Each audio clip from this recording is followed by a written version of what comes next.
استعمال شدہ جوہری ایندھن کو ٹھنڈا رکھنے کے لیے اسے خصوصی کنٹینرز میں بند کرنے کے بعد اس طرح کے حوضوں میں رکھا جاتا ہے کیونکہ ان میں ابھی بھی بہت تابکاری موجود ہوتی ہے۔ اس ایندھن کو یا تو ہمیشہ کے لیے محفوظ کیا جا سکتا ہے یا پھر اسے دوبارہ استعمال کے قابل بنانا بھی ممکن ہے۔ لاہیگ کے پاور پلانٹ میں جوہری ریسائکلنگ اور ری پروسیسنگ کی جاتی ہے۔ یہ فرانس کے شمال مغربی ساحلی علاقے میں قائم کیا گیا ہے۔ 3000 افراد اس جوہری تنصیب پر کام کرتے ہیں۔ فیبرس ڈاروی اور دیگر انجینئرز یہاں پر ہر سال 1200 ٹن استعمال شدہ فیول راڈز پر کام کرتے ہیں۔ اس جگہ انہیں الگ الگ کیا جاتا ہے۔ یہ پلانٹ منافع بخش ہے اور کاروبار کے حالات بھی اچھے ہیں۔ چین جیسے ملک جوہری توانائی کے مزید مراکز قائم کرنا چاہتے ہیں۔ فرانس بھی اس شعبے کا ایک اہم ملک ہے۔ فوکوشیما کے حادثے کے باوجود بھی امریکہ اور جاپان کی مزید نیوکلیئر پلانٹس میں دلچسپی ہے۔ کئی ممالک جوہری توانائی چاہتے ہیں۔ جوہری فیول راڈز کو ٹھنڈا کرنے کے لیے 3 سال تک ان حوضوں میں رکھا جاتا ہے۔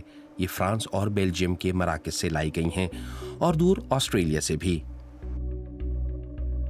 پھر انہیں میکانی طریقے سے چھوٹے چھوٹے ٹکڑوں میں تقسیم کیا جاتا ہے۔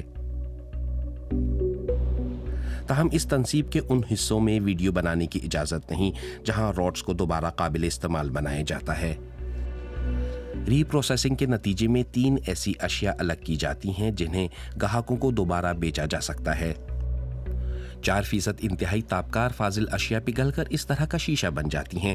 انہیں طویل عرصے کے لیے کسی محفوظ جگہ پر رکھ دیا جاتا ہے۔ 1% پلوٹونیم نکلتا ہے جسے توانائی کے مراکز یا جوہری ہتھیار بنانے میں استعمال کیا جا سکتا ہے۔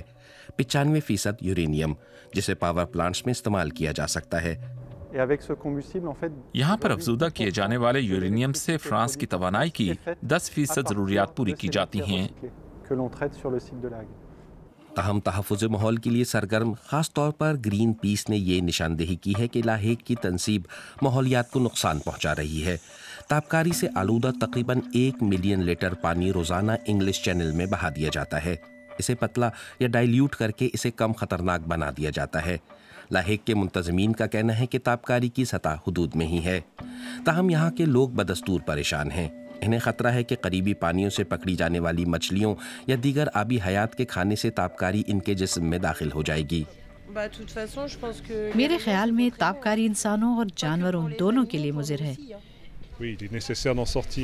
جوہری توانائی کو خیر بات کہنا ہوگا۔ میرے خیال میں اس میں وقت لگے گا۔ بہت عرصے سے یہ ان کوششوں میں لگے ہوئے ہیں۔ ہمیں ایسی متبادل توانائی کی ضرورت ہے جو نیوکلیئر انرجی کی جگہ لے سکے۔ اس وقت فرانس میں ہمیں یہ دستیاب نہیں۔ جرمنی ہم سے اس معاملے میں بہت آگے ہے۔ آپ ہم سے بہت بہتر کر رہے ہیں۔ فرانس کی توانائی کی 75% ضروریات جوہری پاور پلانٹس پوری کرتے ہیں۔ جوہری توانائی اگلی کئی دہائیوں تک توانائی کے حصول کا ایک اہم ذریعہ رہے گی۔ اس کا مطلب یہ ہوا کہ لاہیگ میں تابکاری کم کرنے کے عمل کو ترجیح حاصل رہنا چاہیے۔